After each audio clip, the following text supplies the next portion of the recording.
এই যে দেখেন আর কত আহত করছে দেখেন, এই যে দেখেন, এই যে দেখেন কতগুলা করছে, এই যে দেখেন প্রত্যেকটা মানুষের আহত করে ইঞ্চি পরিমাণ লড়ছে না দেখেন, লেদার এখনো আছে, লেদার 1 ইঞ্চি পরিমাণ লড়ছে না দেখেন। কি যে একটা পরিস্থিতি,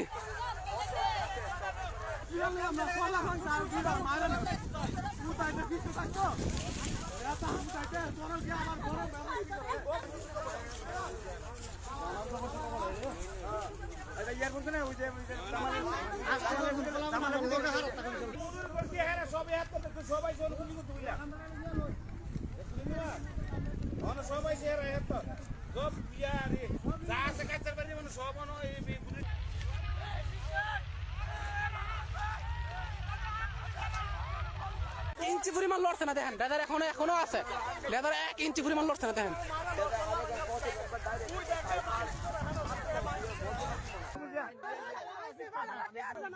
এই যে দেখেন আর কত আহত করছে দেখেন, এই যে দেখেন, এই যে দেখেন কতগুলা করছে, এই যে দেখেন প্রত্যেকটা মানুষের আহত করে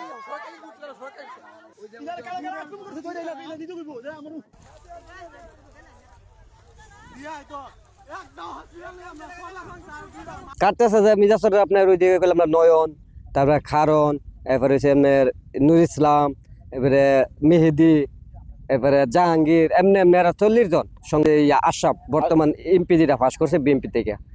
আশরাফ সবাই ওই আশরাফের লোক সব।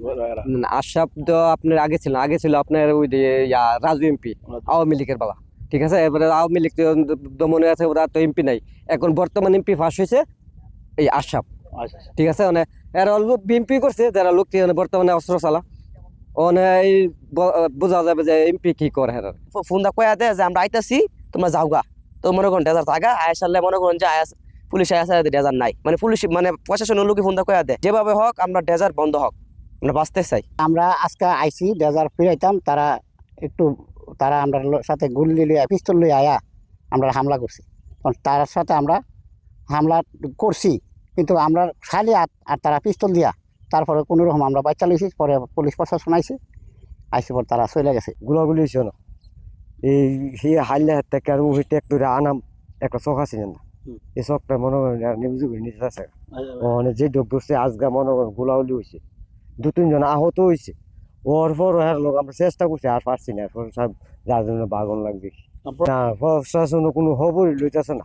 আইলো ধরে না ফোন দিয়ে আয়া যন্ত্রণার জায়গা আইতে 13 জায়গা বাগিয়া যারা কাটলে যাচ্ছে হেড কাটতেছে আপনার বাদাম হেড বাড়ি ওগুলো কাটলে যাচ্ছে, প্রতিবাদ করলে হেরা পিস্তল দিয়ে গুলি করে।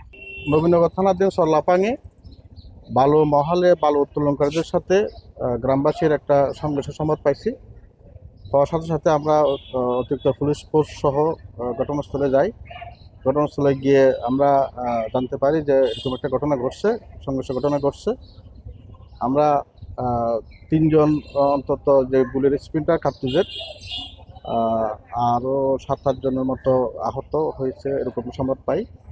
আমরা গিয়ে পরিস্থিতি নিয়ন্ত্রণে আসে, এখন পরিস্থিতি আমাদের নিয়ন্ত্রণে আছে, ওখানে পুলিশ ফোর্স মোতায়েন আছে। মূলত বালু উত্তোলনকারীদের সাথে গ্রামবাসীদের ক্ষতিগ্রস্ত গ্রামবাসীদের যারা তারা প্রতিবাদ করতেছিল, মূলত তাদের সাথে সংঘর্ষ।